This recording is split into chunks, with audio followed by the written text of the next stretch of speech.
If God is for us, what can stand against us? I was talking to somebody last week about the coronavirus and how surreal this whole experience has been. He told me that he's not a religious person, but that he's convinced the coronavirus is God's way of getting our attention. He went on to explain that the way the world has been going, I'm not really sure what he meant by that, but the way the world has been going, that we needed a wake-up call. This is it. This is God's judgment, his way of getting us back on course. As a Christian, I couldn't disagree more. If God is for us, what can stand against us? Assume for a minute that the Christian worldview is true, that Jesus is the revelation of God, that he is God. Then the thing that is most true about God, about the transcendent creator of all that is, about the eternal Lord of the universe, is that at a specific moment in time, he emptied himself of all his divine privileges in order to enter the world that he created as a tiny little vulnerable baby. Then he went on to live a fully human life. Then he suffered the excruciating agony of the cross and died an actual death. Finally, 3 days later, he rose from the dead with a body that had been transformed in a way that exceeded anybody's wildest dreams. Assuming the Christian worldview is true, then at the center of reality stands a cross. At the center of reality stands a God who suffers with us and then transforms that suffering into a transcendent glory that is light years beyond any earthly experience. If God is for us, what can stand against us? There's no easy answer for why God would allow something like the coronavirus. And Christianity doesn't try to provide one. Instead, it provides a cross. A God who loves us this much, who would give up eternity's bliss for a cross, has to be for us. And that's why Paul can say, if God himself is for us, what possibly could stand against us? It wasn't easy for Paul to say that. Paul's under far greater stress than we ever will be during this crisis. He was being violently persecuted, been imprisoned a number of times, brought to the brink of death on numerous occasions, and constantly under the threat of death. Paul suffered horribly, experiencing every kind of possible loss, from the loss of his position and status to the loss of dear loved ones to the loss even of his freedom. He went through long periods of hunger and homelessness.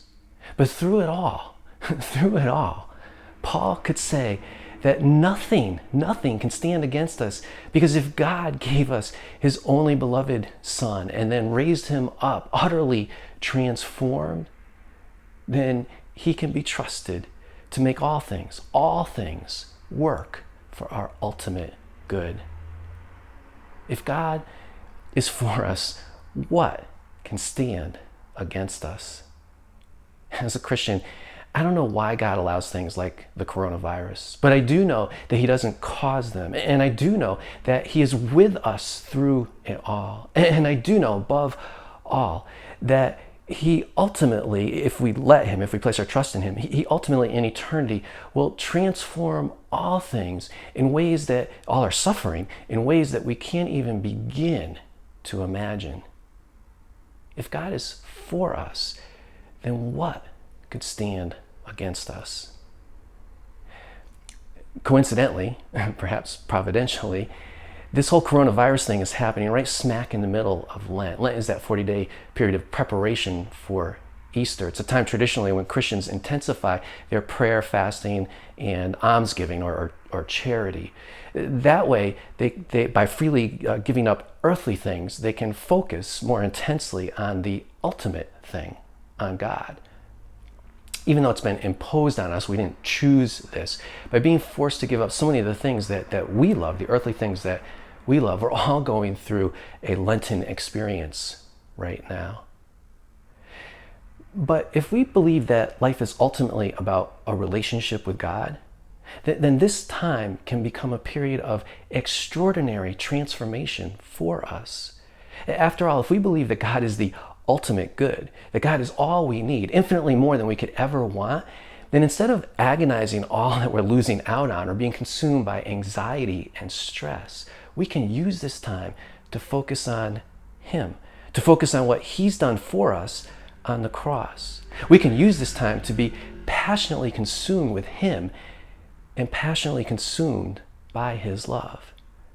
Then in every fiber of our being, we will know that He is for us. Then we will know that nothing, not even the coronavirus, can ever stand against us. So, how are you spending this time? What's consuming your thoughts? I'd love to hear from you. You can go to the Contact EJ page of the Raising Jesus website and leave your thoughts there. I pray that during this difficult time, that the peace of the risen Lord may guard your heart and mind, and that His Spirit may guide and protect you and your loved ones.